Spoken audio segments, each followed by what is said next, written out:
Welcome to the Salmon Runs YouTube. Enjoy the video. You start by ensuring you have a full backup and the required files, the iOS emoji font and a capable file manager. Once done, enable developer options and allow sideloading. You'll need root access later, so confirm root or a systemless method is ready. Make sure the downloaded font matches your Android version. While you transfer files, keep a copy on your PC. That prevents emergency restores. This avoids bricking and sets you up to swap the font safely. Now perform the actual replacement carefully. Remount the system partition, read write, or install a Magisk module for a systemless install. First, rename the original emoji font to create a backup. That gives an instant rollback. Then copy the iOS font into the correct directory. Set permissions and ownership precisely, typically RWRR with owner root.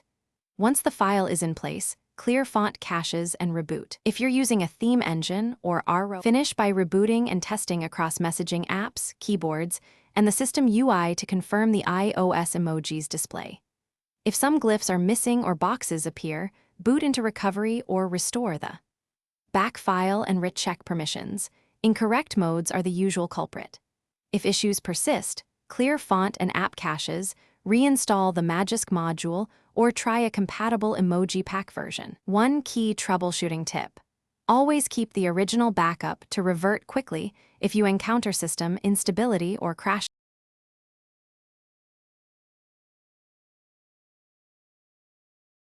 Thanks for watching. Consider subscribing if we helped you.